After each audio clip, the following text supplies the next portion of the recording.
I thought it was going to be a solid card going into last night, but at least the prelims were good. But the main card of UFC Fight Night Jacksonville was awesome, and I had a lot of fun watching that last night, Blake. And I know you did too. We were blowing up that group chat a bit, especially during the main event. Yeah, no, I mean there really wasn't a non-entertaining fight that whole main card. I liked every single fight. The fights that really stood out to me was Dober's performance when he finished Hernandez. That was excellent. He you can tell he trains with Justin Right, Gaethje. that's why I tweeted out after that fight. It's pretty obvious that the two actually sparred together. I swear they're Yeah, almost the same fighter. yeah, and you know who else had a really good performance too was Kelleher in the prelims. He beat the heck out of another contender series guy. He calls himself the contender killer, I believe. Contender series killer. So good for him. And then he called out Sean O'Malley again Wait, yeah, for like the I talked 15th about. time. You think they're actually gonna book that fight now? I mean, the more you kind of are vocal about something in the UFC and the more steam you put towards something, I think there's a bigger possibility. But Sean again is kind of almost one of those Connor guys, where obviously not to the level of Connor yet, but he's one of those guys where the UFC definitely has a vested interest in him, and so they're gonna probably give him every chance to kind of. I don't want to disrespect him, but he Mm-hmm. probably is choosing his fights at this point.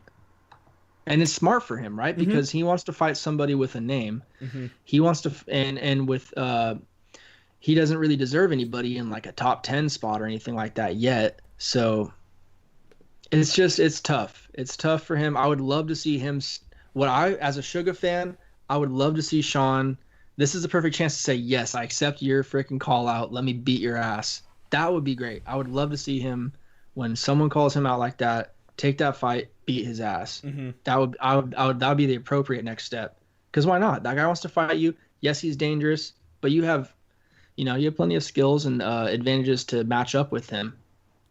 Anyway, enough of that, right?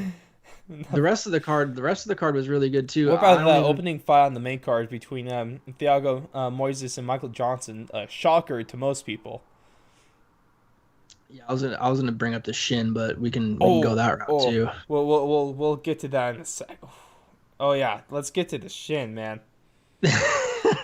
I I was hoping I was going to forget about that. Oh, when they did the whole close up on the shin. Oh man, Yeah, it was pretty rough. that was you saw bone. You could see That's the like bone. some that's like some MTV. I don't know if you're too young for this, but some MTV scarred type shit. Boy, I've seen that. It just wasn't very entertaining to me. That's all, dude. But the seeing at the end of the fight when they put the Q-tip in there to try to clean up the blood or whatever, and you could see through the shin to the bone.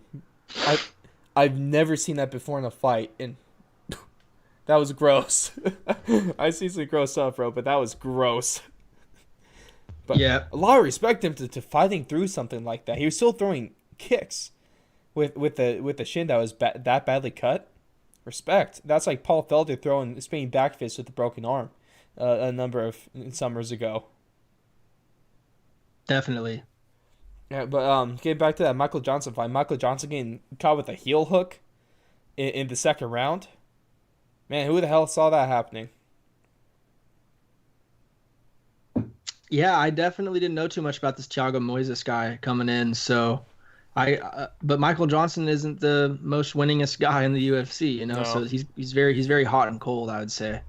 he, Man, this card though was just so good though. Like even the night started off with Chase Sherman getting mm-hmm. that TKO victory Start off with a over bang. EK Villanueva, and Mm-hmm. I was at work still for that too. So Oh, that that was sucks. rough.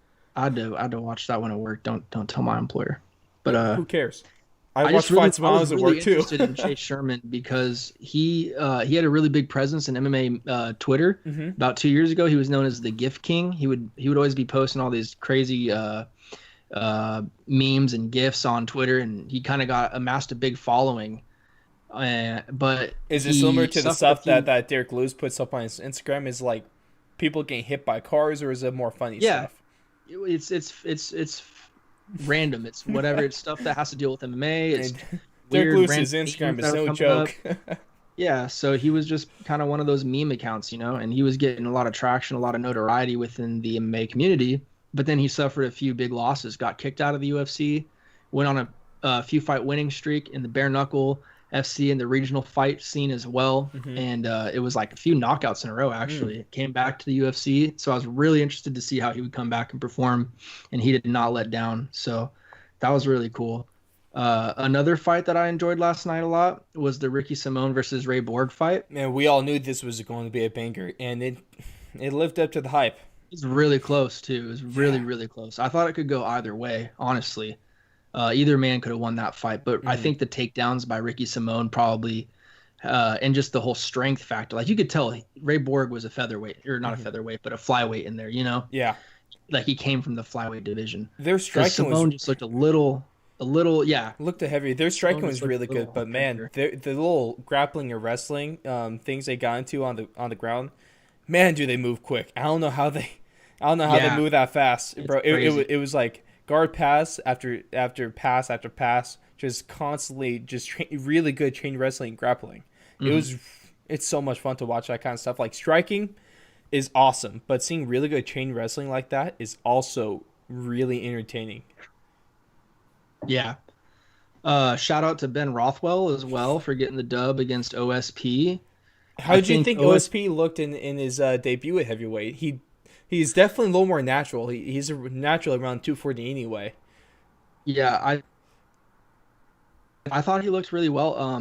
The first round he looked Hmm. good-ish, but not the best. It looked like he was really feeling him out in the first round. The second round, he actually kind of started to worry me a little bit, OSP, because he just looked like he was exhausted. It Hmm. just looked like the weight of Rothwell had kind of started to catch up to him. Rothwell was doing a But really great then, job in that first round just by just leaning on him against the cage, yeah, really and making him and feel all that landed weight. some ridiculous knees in the second round too from the tie Do clinch. some knees and some head kicks by Rothwell.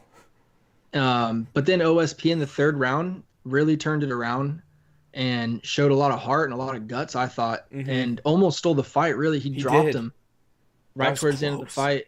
It was And I know close. he was saying that was more of a slip and whatnot, but still, like that probably is going to count on the scorecard. Hmm. So, depending on the ref, of course, or not the ref, but the judges. Hmm. But yeah, so I thought in total it was a decent, not great performance. Like good, I'd say maybe almost good, decent, Does he almost good, but not great does he have a future for in the OSP. heavyweight, or should he just stick with that light heavyweight? I think if he works on his cardio and his strength, he could possibly stick around in heavyweight. But that I think last night went to show you he is definitely going to have a size disadvantage Hmm. for most of that division to deal with. I agree. Let's go back down the card real quick. And two teammates from was it America Top Team, I believe. Andre, former heavyweight champion damn, I can't even talk right now. Andre Alarski, going against his teammate making his UFC debut last night, Felipe Lins. Which this was a really close one. It came down to that split decision. I thought it was a banger fight, and Lins looked really good in his UFC debut. Yeah, I actually didn't catch this fight, so I can't really speak on Well, this I'll one. speak on this one. I'll carry the weight for a fight. I'll do part of my job then. It was a really good back and forth. Lins was landing some good stuff. Andre was just responding a lot, and he just controlled it a little more. Is what it ended up coming down to. I believe it was like 29-28 split decision across the board mostly. No, there's two 29-28s and a 30-27.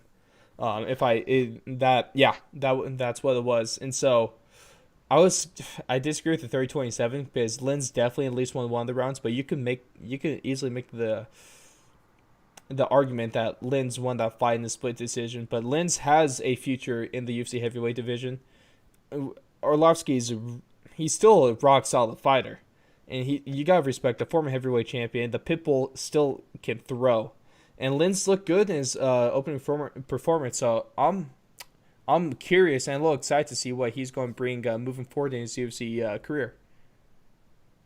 Yeah, And that's going to bring us to a wild fight. It went from one fighter just starting off and looking unbeatable to the other fighter halting him in his tracks and just turning it into a really ugly fight, man. Anthony Smith came out of the gates roaring, but then there in the last bit of the second round, you could see him slow down, and you could then the third round and especially the fourth round, Glover looked amazing. And I don't know how he's 40. He looks like he's in his prime still. Take me through your thoughts during this fight.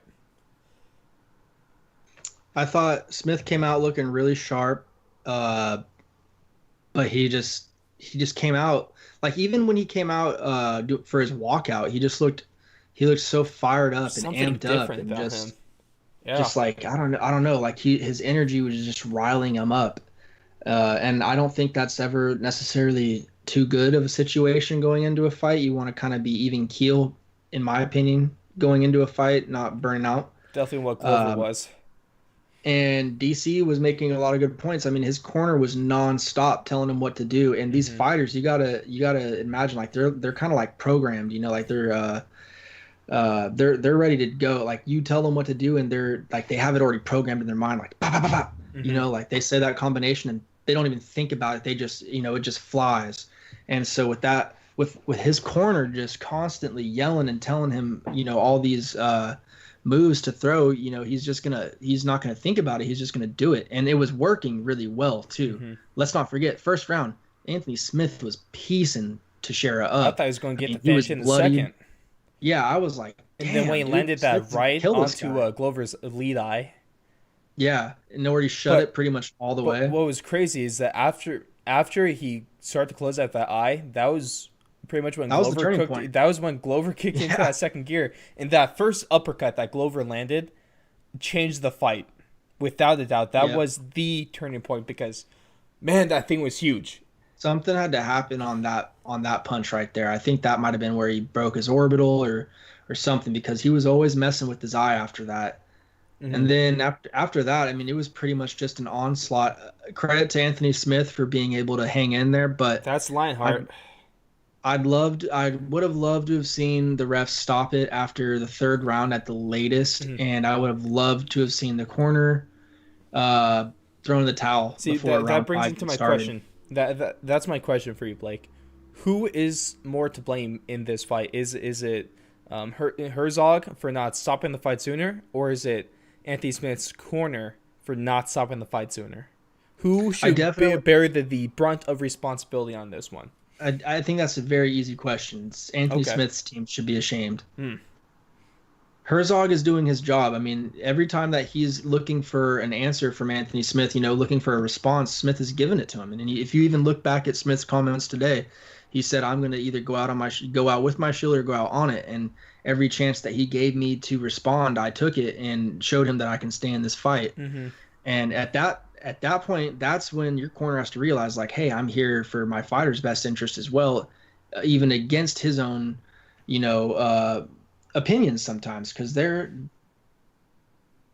prideful human beings. They have, I'm sure, not to say that they have huge egos. I'm sure at some point they do, but I'm not trying to say it like that.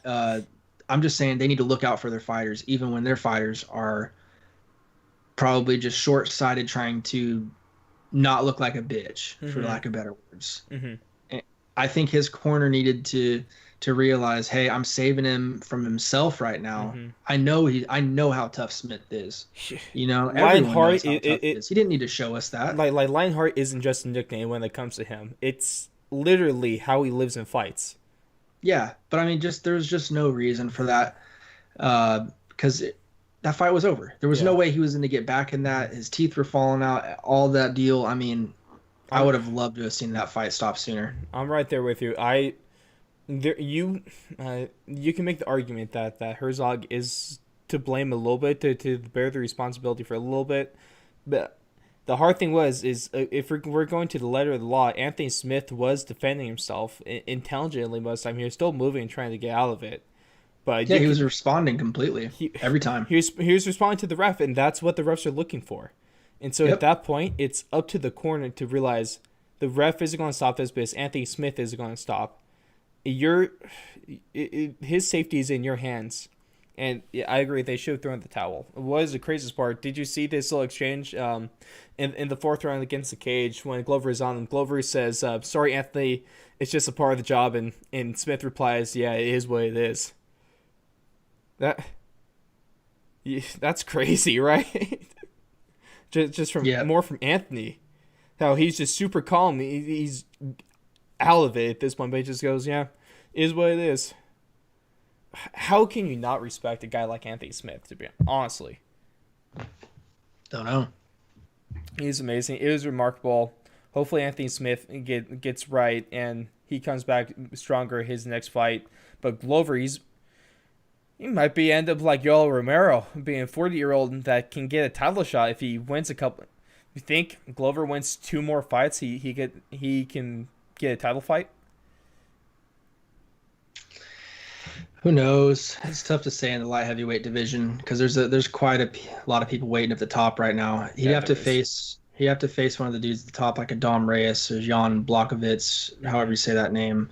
Thiago Santos, that whenever he comes back. So it's tough to say right now. That division is kind of a mess, and it depends on what John Jones is going to do his with his title reign as well. Is he going to go up to heavyweight? Well, we saw on Twitter he was talking a lot of smack and putting a lot of speculation to the a fight between him and Francis up at heavyweight. Yeah.